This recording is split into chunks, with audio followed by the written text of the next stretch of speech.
Foreign service একাডেমিতে কিছুক্ষণের মধ্যে শুরু হচ্ছে জাতীয় ঐকমত্য কমিশনের আজকের বৈঠক। সেখানে আছেন সহকর্মী সাইফুল রিপন, সরাসরি যুক্ত হচ্ছেন তিনি। সাইফুল, আজকের বৈঠক সম্পর্কে কি তথ্য রয়েছে আপনার কাছে, আমাদেরকে জানাবেন।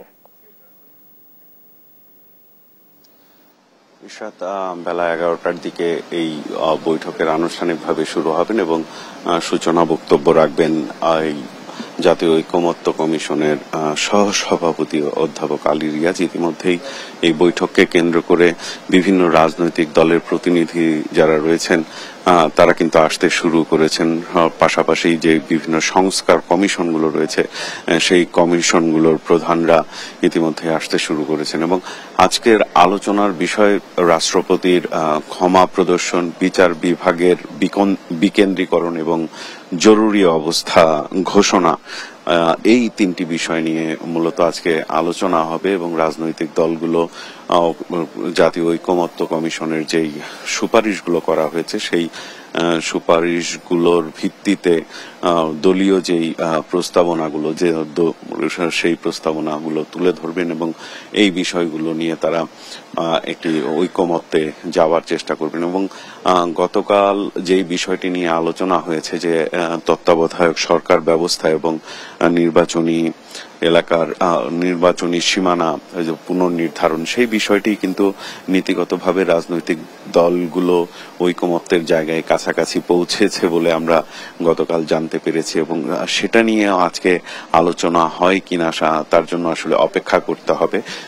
মূলত আজকে যে আলোচনার বিষয়গুলো রাষ্ট্রপতির ক্ষমা প্রদর্শনের যে ক্ষমতা এবং কোন কোন প্রেক্ষিতে আসামিদের কিংবা সাজাপ্রাপ্তদের সাজা মওকুফ করতে পারবেন সেই বিষয়গুলো নিয়ে আলোচনা করা হবে এবং তার এখতিয়ারকে আরো কাঠামোর মধ্যে নিয়ে আসার একটা চেষ্টা করা হবে। কারণ বিগত সরকারের সময় একাধিকবার একই আসামিকে সাজা মওকুফের ঘটনা আমরা দেখেছি এবং সেই বিষয়গুলো যেন পুনরাবৃত্তি না হয়, আইনের শাসন যেন প্রতিষ্ঠা করা যায়, সেই বিষয়টি সামনে রেখে কিন্তু এই রাষ্ট্রপতির ক্ষমা প্রদর্শনের যেই ক্ষমতা সেই বিষয় নিয়ে আলোচনা হবে এবং নতুন প্রস্তাবনা তুলে ধরা হবে। এছাড়া বিচার বিভাগের বিকেন্দ্রীকরণ, সেই বিষয়টি নিয়ে আলোচনা হবে এবং কোন কোন প্রেক্ষিতে জরুরি অবস্থা কিভাবে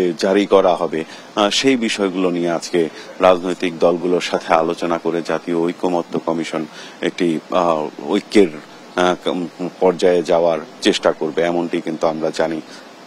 এই ছিল আমার কাছে এখানকার সর্বশেষ পরিস্থিতি। ধন্যবাদ আপনাকে। ফরেন সার্ভিস একাডেমিতে কিছুক্ষণের মধ্যে শুরু হচ্ছে জাতীয় ঐকমত্য কমিশনের আজকের বৈঠক। এই ব্যাপারে বিস্তারিত জানাচ্ছিলেন সহকর্মী সাইফুল রিপন।